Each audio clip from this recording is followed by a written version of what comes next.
Bonjour tout le monde.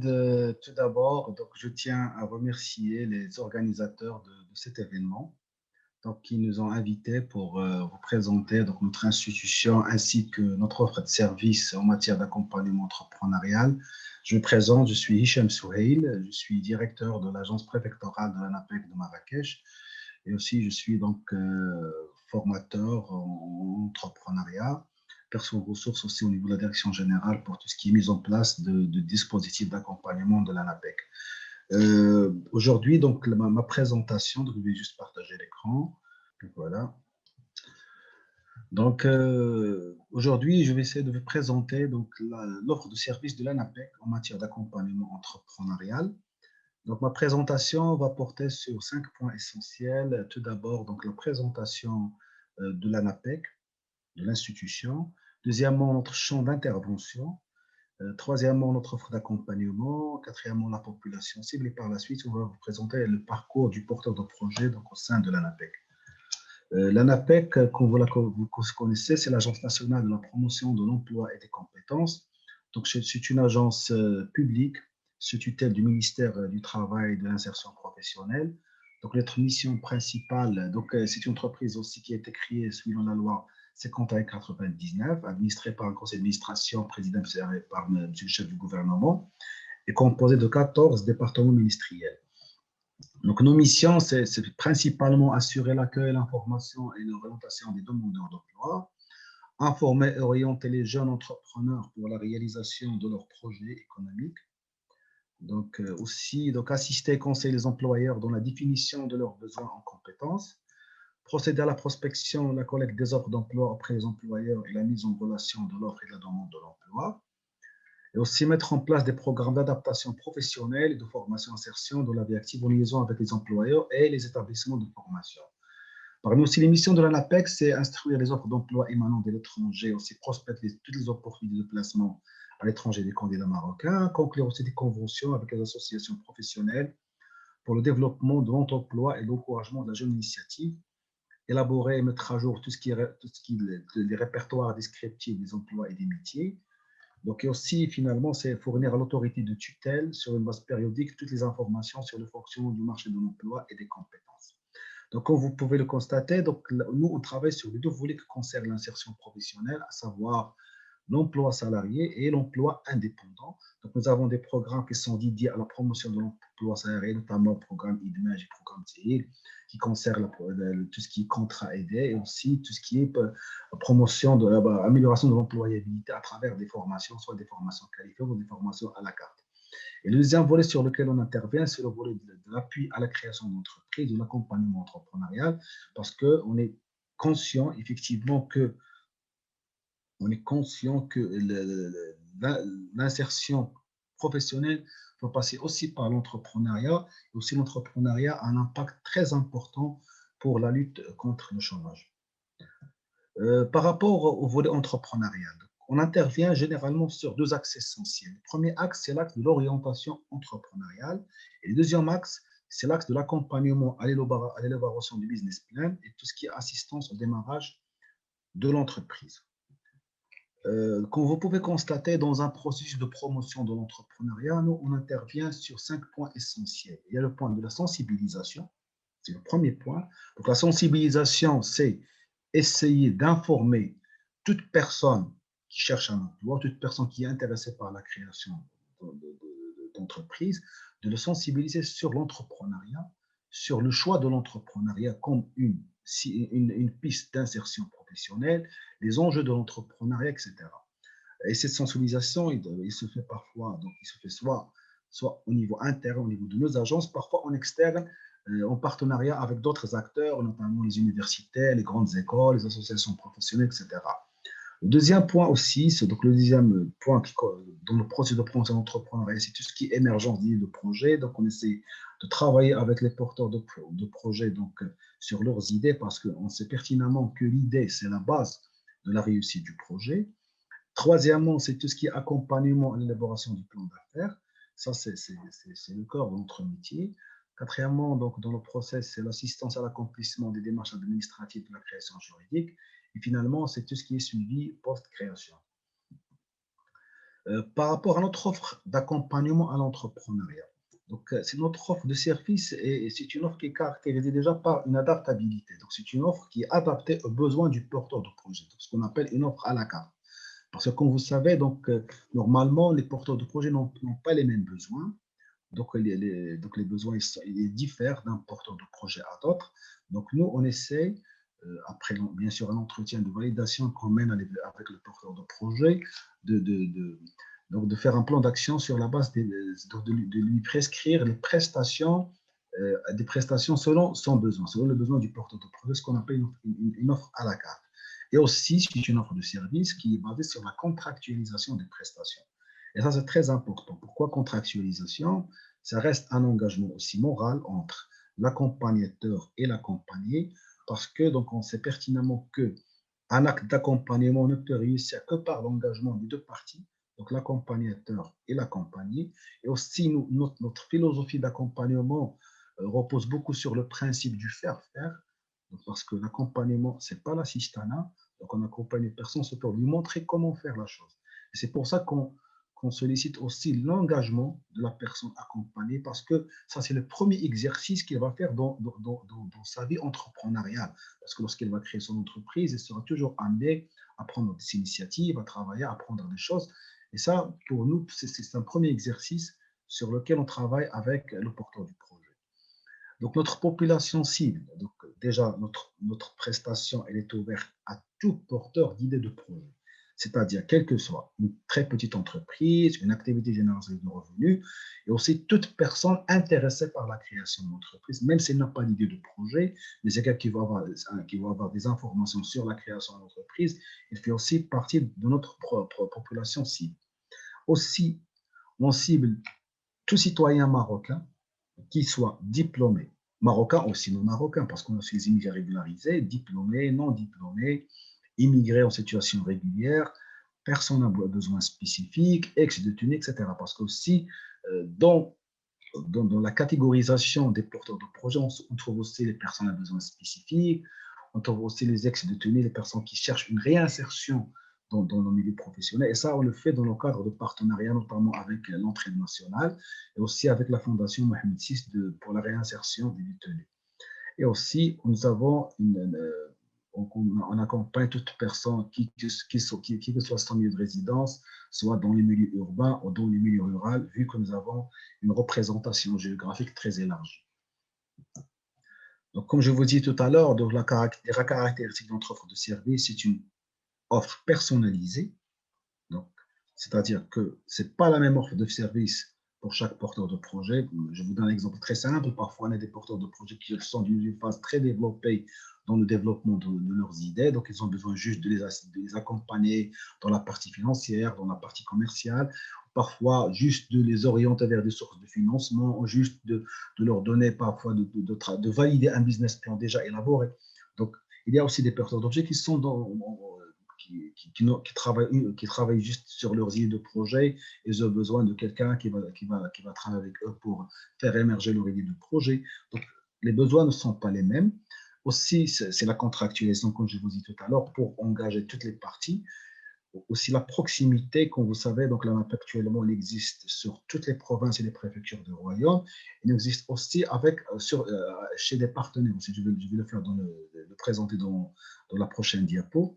Et aussi, c'est la qualité. Donc, on fait de notre mieux pour toujours améliorer la qualité de nos prestations de services.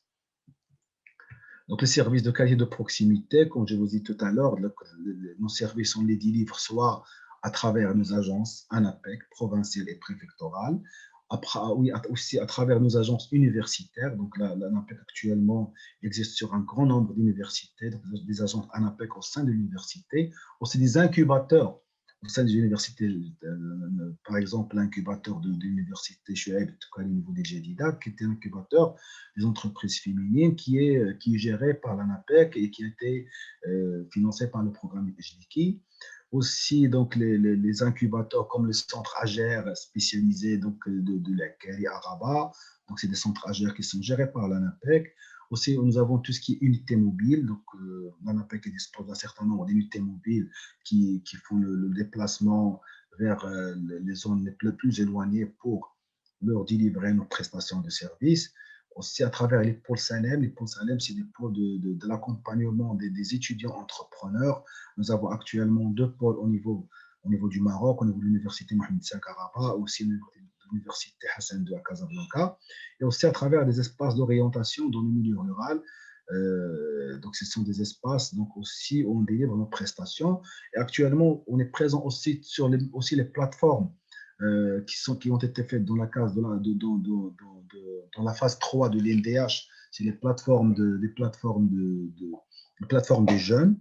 Donc aussi, donc l'ANAPEC, elle essaye de travailler soit par ses moyens internes, mais aussi dans le territoire à travers donc avec des conventions avec des partenaires et d'autres acteurs.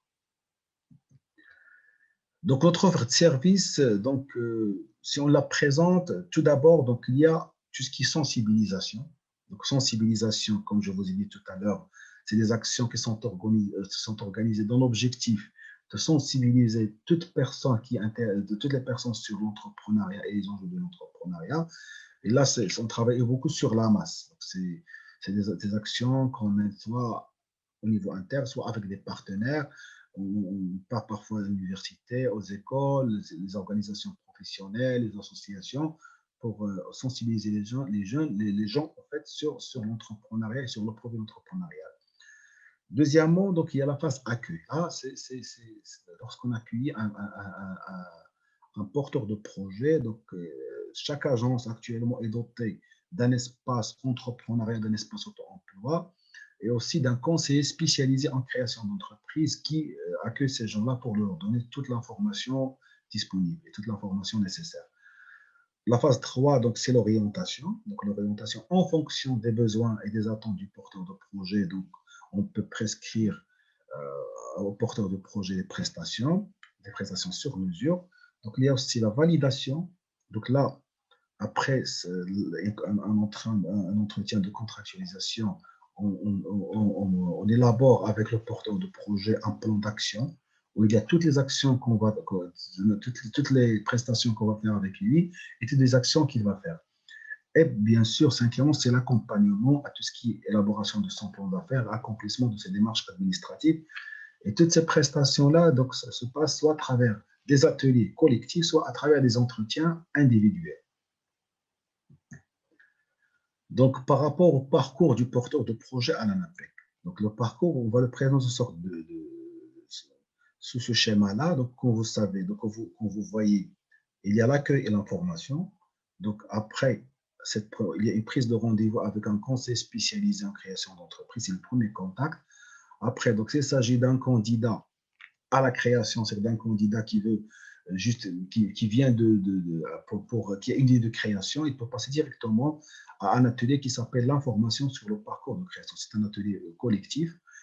Et si c'est un porteur de projet avec une attente spécifique, on oriente directement vers un entretien direct avec un entretien de validation profil projet, un entretien de contractualisation. Donc, ça, c'est la première étape. Donc, par la suite, après l'entretien de validation projet, soit on valide le profil, l'adéquation entre le profil et le projet pour qu'on passe à tout ce qui est accompagnement, soit si l'idée n'est pas encore claire, si l'idée n'est pas encore développée, on peut l'orienter vers un autre atelier qui s'appelle l'émergence de l'idée de projet. L'émergence et validation de l'idée de projet pour travailler avec lui un peu plus son idée de projet. Et parfois, il y a des cas qu'on peut orienter directement vers l'emploi salarié parce que, comme vous savez, donc l'entrepreneuriat, parfois, il exige un certain nombre de qualités, un certain nombre de compétences. Il y a parfois des porteurs de projets, donc après l'entretien, après les ateliers, il s'avère qu'effectivement, il vaut mieux de passer à la recherche d'un emploi salarié et peut-être par la suite, ils peuvent décider d'aller à l'entrepreneuriat après une certaine expérience. Donc, tout ce que vous voyez maintenant vers le côté droit, donc là, c'est tout ce qui est en amont, avant qu'on passe à l'accompagnement proprement dit, mais donc, ça, c'est tout ce qui est phase orientation. C'est l'atelier information sur leur parcours, c'est l'entretien de validation, c'est l'atelier émergence du projet, etc. Par la suite, une fois qu'on passe, donc quand vous voyez la partie rouge, ça, c'est l'entretien de contractualisation. Et c'est là qu'on fait un contrat d'engagement avec le porteur de projet. On fait avec lui un plan d'action sur les prestations qu'il va suivre. Donc, soit donc, il y a l'ensemble des prestations que nous avons. Nous avons un atelier sur l'information et l'orientation sur le financement. Donc, nous avons un livrable qui concerne l'idée sur l'idée de financement. Il y a la partie accompagnement à l'élaboration du business plan. Il y a la partie analyse et validation du business plan. Et quatrièmement, donc, il y a la partie information sur les démarches administratives. Et l'output donc, de tout ce travail-là, c'est une entreprise créée et démarrée. Et par la suite, il y a un suivi post-création qu'on fait avec le porteur de projet pour voir est-ce qu'effectivement son entreprise a bien démarré, est-ce qu'il y a des problèmes, etc. Donc, par rapport à ces séquences-là que je viens de vous présenter, qu'on va essayer de traiter une par une. Donc, premièrement, donc l'information sur le parcours de création. L'objectif de cet atelier, c'est sensibiliser les porteurs de projet par rapport aux exigences de l'entrepreneuriat, au profil de l'entrepreneur, à l'idée, à l'occasion d'affaires. Donc ça, c'est notre objectif. Donc toutes les personnes qui viennent, on sait un petit peu de leur donner donc une idée générale sur l'entrepreneuriat, sur le parcours de la création d'entreprise, etc.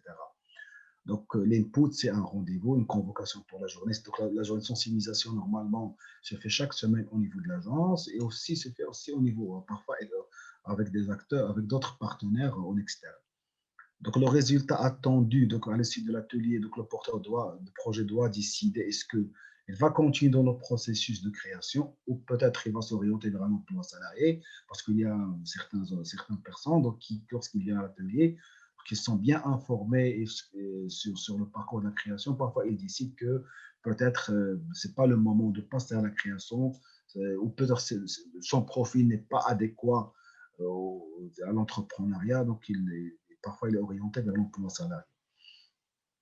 Pour les prestations offertes, donc c'est l'information, c'est le projet, aussi c'est l'auto-positionnement du porteur de projet par rapport à son profil. Donc on essaie de lui permettre de s'auto-positionner par rapport au monde de l'entrepreneuriat pour savoir effectivement est-ce qu'il a ce profil d'entrepreneur, est-ce qu'il est actuellement prêt et capable de se lancer dans l'entrepreneuriat. Et ça, c'est très important. Donc, les outils utilisés, des supports pédagogiques standards, des présentations PowerPoint, de l'information descendante, des jeux de rôle, des exercices, des films pédagogiques, des témoignages de cas de réussite, etc. Aussi des tests d'auto-positionnement personnel qu'on administre à la fin de chaque atelier. Donc, l'output, généralement, c'est une fiche de manifestation d'intérêt renseignée par le porteur de projet. C'est après l'atelier, donc il dit oui, c'est ce que je veux. Donc, il y a une petite fiche qui le renseigne de manifestation d'intérêt et il prépare une vidéo de préparation à un entretien approfondi pour qu'il passe avec le conseil spécialisé en création d'entreprise. Et ça, c'est suite à un rendez-vous pris avec ce conseiller. Donc, ça, c'est le premier point. Après, donc, il y a l'entretien. Donc, l'entretien qui est fait avec le conseil spécialisé en création d'entreprise. Donc, l'objectif, c'est l'examen approfondi par le conseiller du profil entrepreneurial du porteur de projet, de l'idée de projet, et aussi de l'adéquation entre les deux, donc la cohérence, l'adéquation entre l'idée et le profil. Aussi, on essaie à travers cet atelier d'autres objectifs, c'est d'identifier quels sont ses besoins du porteur de projet et mettre en place un plan d'action. Donc, l'input, c'est le résultat du un scoring test, pardon, donc, même si c'est facultatif, une fiche de préparation à l'entretien renseigné par le porteur de projet, un dossier administratif. Le résultat attendu de cette séquence-là, c'est la validation de l'adéquation au profil du porteur de projet et son idée, et la contractualisation conjointe de l'accompagnateur à offrir au porteur de projet. Donc, la prestation, elle est faite sous sorte d'un entretien individuel approfondi, contrairement à l'atelier d'information sur le parcours qui est fait d'une façon groupée.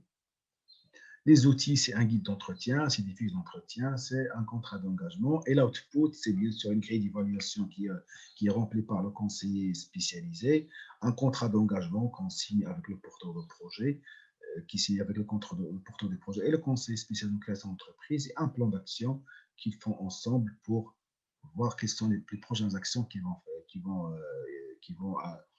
faire. Donc, il y a le troisième volet, le 13e atelier. Ça, c'est pour les personnes, comme je vous ai dit tout à l'heure, dont l'idée n'est pas encore claire. Donc, c'est l'émergence, validation de l'idée de projet. Donc, l'objectif, c'est sensibiliser les participants sur l'importance de l'idéation. Et ça, c'est très important. Parce que, comme je vous ai dit tout à l'heure, l'idée, c'est la base du projet. Donc, parfois, il y a beaucoup de personnes qui ne donnent pas beaucoup d'importance à l'idée. Et ça, parfois, ça peut, c'est-à-dire, ça peut causer un échec du projet, de tout le projet. Donc là, on essaie de sensibiliser les personnes sur l'importance de l'idéation, de travailler bien leur idée de projet, de faire mûrir leur idée de projet. Et aussi, l'objectif, c'est doter les participants des outils nécessaires pour développer leur idée de projet. Donc, les inputs, c'est les candidats en phase de recherche d'idées de projet et qui a été orienté suite à un entretien avec le conseil spécialisé, peut-être après l'entretien approfondi qu'on a cité précédemment. Donc, le conseil spécialisé lui dit, voilà, donc votre idée n'est pas encore bien clarifiée, il faut bien travailler votre idée, donc voilà, on veut vous prescrire un atelier de l'émergence de l'idée de projet, donc sur lequel vous allez travailler un petit peu sur votre idée. Donc, le résultat attendu de cet atelier-là, c'est validation de son idée de projet et on réoriente vers un entretien de contractualisation avec le conseil spécialisé. Donc, les prestations offertes, donc c'est un atelier participatif, donc on travaille sur le principe de l'apprentissage par l'action, portant sur les techniques de créativité et d'innovation, portant sur les différentes sources des idées de projet, les différentes méthodes par lesquelles on peut développer notre idée de projet. Donc, les outils, c'est des supports pédagogiques basés sur l'apprentissage par l'action, notamment des exercices pratiques, des simulations, des jeux de rôle, des stimulants, etc. L'output de cet atelier, c'est tout d'abord donc bien sûr, une fiche de manifestation d'intérêt. Il se peut après l'atelier que la personne développe une idée, donc peut-être elle va décider sur l'idée qu'il va faire, donc il peut manifester son intérêt pour aller vers la partie accompagnement sur le business plan. Donc, les fiches de préparation à l'entretien approfondi, un rendez-vous qui va être pris avec le conseil spécialisé donc, pour l'entretien approfondi. Donc là, on va entrer un petit peu sur la partie accompagnement, parce que comme je vous ai dit tout à l'heure, il y a tout ce qui est avant l'entretien de contractualisation et tout ce qui est après à l'entretien de contractualisation. Tout ce qui est avant l'entretien de contractualisation, ça concerne généralement la partie orientation entrepreneuriale, c'est tout ce qui est sensibilisation, validation idée de projet, émergence d'idées de projet. Une fois que la personne passe par ces étapes, il a une idée claire, elle a été validée au sein de l'entretien, il passe à la partie accompagnement. Donc le premier atelier que nous avons, c'est un atelier sur l'information et l'orientation pour le financement. Parce que comme vous savez, beaucoup de personnes viennent pour chercher des sources de financement. Donc, l'objectif de cet atelier-là, c'est d'informer le porteur de projet sur les mécanismes de financement et de l'orienter au plus approprié pour le financement sur la source, sur le mécanisme le plus approprié pour le financement de son projet.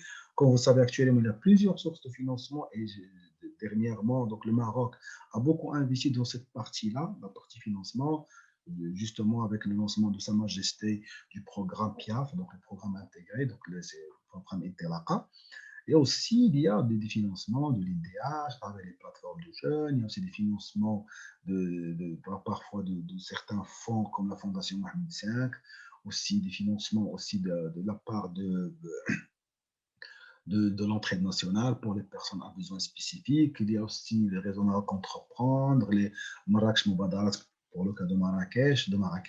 Donc, donc là, on essaie de leur donner quelles sont les sources de financement existantes et lui l'orienter vers la source la plus appropriée par rapport à son besoin. Il y a aussi des personnes qui peuvent démarrer avec un autofinancement, donc avec des financements personnels. Et ça, c'est très important parce que même nous, au sein de premiers ateliers qu'on fait, on essaie de dire aux gens qu'effectivement, l'entrepreneuriat, il ne faut pas l'apprendre comme quelque chose qui est très difficile, qui nécessite beaucoup de financement. L'entrepreneuriat, c'est des idées. Donc, c'est des idées et c'est un profil. Parfois, on peut commencer avec des moyens très limités. Il y a beaucoup de cas de réussite que je connais moi personnellement, que nous avons rencontrés dans notre exercice d'accompagnement, qui ont commencé avec avec des moyens personnels, parfois avec de l'argent qui a été prêté par quelqu'un de la famille, avec des parents, etc. Et par la suite, donc mais ce qui est important, c'est que la personne croit à son idée, il a les compétences pour développer son idée, pour développer son affaire. Et parfois, donc, pas nécessairement, on a besoin d'un financement, un gros financement pour pour démarrer un projet. C'est-à-dire qu'on ne doit pas lier toujours la réussite du projet au financement. Donc, les inputs, c'est les listes de porteurs de projets ayant finalisé et validé leur plan d'affaires. Donc, le résultat attendu, c'est les porteurs de projets doivent prendre connaissance de tous les mécanismes existants disponibles, soit au niveau national, soit au niveau territorial. Les porteurs de projets doivent choisir le dispositif de financement qui convient à leur projet. Donc, les prestations offertes, c'est des présentations de différentes lignes de financement, les prendre des procédures d'octroi d'un financement auprès de différentes sources, des mises en relation avec les organismes de financement et l'accompagnement parfois dans les demandes de financement. Donc, les outils, c'est des films pédagogiques, c'est des documents, c'est des conventions de partenariat, aussi c'est des bases de contact, des différentes sources de financement. Et l'output, c'est des porteurs de projets qui ont reçu une fiche descriptive de tous les dispositifs de financement convenant à leur projet. Donc, le deuxième volet donc, sur lequel on travaille dans la partie accompagnement, c'est la partie donc, de l'accompagnement à l'élaboration du business plan. Donc, le business plan, comme vous connaissez, c'est la feuille de route du porteur de projet. C'est un document qui va lui permettre c'est-à-dire de présenter son projet à un bailleur de fonds, mais aussi pour lui, c'est un outil qui va l'aider dans le démarrage de son activité. Donc, c'est une feuille de route. Donc, l'objectif, c'est d'accompagner le porteur de projet dans la réalisation des composants du plan d'affaires, à savoir l'étude de marché, l'étude technique, l'étude financière. Donc, l'input, c'est une idée de projet validée et un contrat d'engagement signé par le porteur de projet. Donc, à l'issue de cette étape, le porteur de projet devrait formaliser l'ensemble des rubriques du business plan, études de marché technique et financière. Les prestations offertes, c'est un accompagnement qui se fait soit à travers des ateliers, soit à travers des entretiens individuels, donc des séances de travail individuelles sur toutes les composantes du business plan. Et aussi, parfois, on oriente ou des mises en relation avec des organismes spécialisés dans des cas un peu spécifiques. Parfois, on est sur des parties techniques qui sont très développées, donc on peut l'orienter vers d'autres établissements qui ont l'expertise dans cette matière-là. Et aussi, c'est la mise en relation avec d'autres porteurs de projets qui ont travaillé sur des projets pareils. Donc, l'outil, c'est le Canva Business Plan, c'est les guides et les supports de formation, c'est les capsules vidéo, c'est des questionnaires de satisfaction. L'output de ce module-là, donc c'est un plan d'affaires finalisé, un montage financier bouclé, une attestation de formation sur le module plan d'affaires. Donc aussi, il y a le troisième point, donc c'est l'analyse et la validation du business plan. Parfois, donc après tout ce travail-là, il y a une petite commission qui se fait au niveau de chaque agence pour valider, analyser le business plan. Parfois, on a même des porteurs de projets qui viennent avec des business plans déjà élaborés, donc ils nous les soumettent pour essayer de les valider. Donc, on essaie de valider la qualité du business plan, donc un business plan élaboré par le porteur de projet. Ça, c'est l'input. Donc, le résultat attendu, c'est un business plan examiné par une commission composée de conseillers maîtrisant les aspects marché, technique et finance, et des business plans prêts à être déposés auprès d'une structure de financement. Donc, les prestations offertes, c'est des appréciations de la qualité du business plan par une instance de validation interne, donc pour vérifier la cohérence des données, la qualité de la forme, l'appropriation du mécanisme de financement, l'intégration dans le circuit de validation financement. Donc, les outils, c'est des grilles d'évaluation du business plan pour l'instance de validation, checklist et documents accompagnant le business plan, attestation d'accompagnement délivrée par l'ANAPEC à l'issue de la validation du business plan en interne. Donc, l'output, c'est un business plan validé par la commission d'analyse et de validation. Et donc le dernier point aussi sur lequel on travaille, c'est l'information sur les démarches administratives, parce qu'une fois le business plan élaboré, la personne part à l'organisme de financement pour avoir le financement et doit passer à la partie création juridique.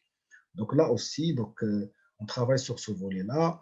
Donc l'objectif, c'est d'orienter le porteur de projet dans la réalisation de ces démarches administratives nécessaires à la création d'entreprise.